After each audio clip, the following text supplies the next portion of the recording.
Ezekiel 37. So this is a famous kind of like Bible lesson where the dry bones come to life, and then after that God explained that these bones are the entire house of Israel, both the north and I think both the north and the south, and then Judah and Israel is shown as two parts, and then making it into one stick, and the stick will be in the hand of God, I believe. Yeah, they will be one in my hand, so God's hand. Then they will no longer God will gather the children of Israel from among the nations, and they will no longer be two nations, will no longer be divided into two kingdoms.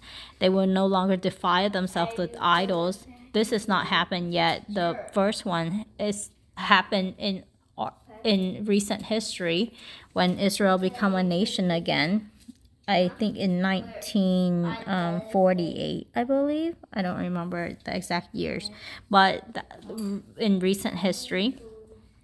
And then they still are defiling themselves with idol, but so that hasn't happened yet. But later, God will cleanse them, and they will be His people, and He will be their God. Then he said that his servant David will be king over them, and they all will have one shepherd. So the study Bible actually said this is talking about the Messiah. It's hard for me to know what is what. I know Jesus will reign, but I don't know if David will also be reigning, like as a prince, as a helper for Jesus, or if it's talking about the descendant of David, which is the Messiah. So so maybe God used this language intentionally to kind of like cloud, make sure that his enemies does not know his intents, so that the prophecies doesn't get stopped. Because elsewhere in the Bible it says that if the rulers of this world understood that, then they wouldn't have killed Jesus. So there are languages in the Bible that are very kind of like double meaning, so that it can be spoken today, people won't understand it, so that they won't like stop the prophecy from happening. Otherwise there's a chance that the prophecy can be stopped in a way if its meaning is understood. So it's ambiguous for a reason. And so I don't know. I mean, Dr. David Jeremiah believes it's the Messiah. I tend to kind of like read the Bible more literally than that. If God said it's his servant David, then maybe that's what he meant.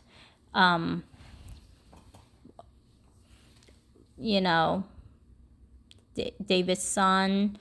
But I'm not sure. So I don't really know it. But either way, it will be one of God's servant and Jesus' name is the suffering servant. So, or one of his title. So, but I'm not really sure about this. However, what will happen, the main context of this is that there will be peace. There will be an everlasting covenant between them and God. He will place them and multiply them and set his sanctuary in their midst forever. And the temple is actually being rebuilt right now. His dwelling place will be also among them. And the nation will know that He is God, the Lord, who sanctifies Israel. And so, let me see. When I was reading it, one thing, the study Bible commentary, verse 9 and 10 has a very interesting, or it emphasizes something that I thought about but very briefly. that is only God can bring genuine life. And so when he said right here, the wind come and make breath enter, so that they will come to life. So he says that, and that is mirrored in Adam's when that Adam did not become a living soul until God breathed into him the breath of life. And so that part I thought about. That part when I read, I saw the correlation.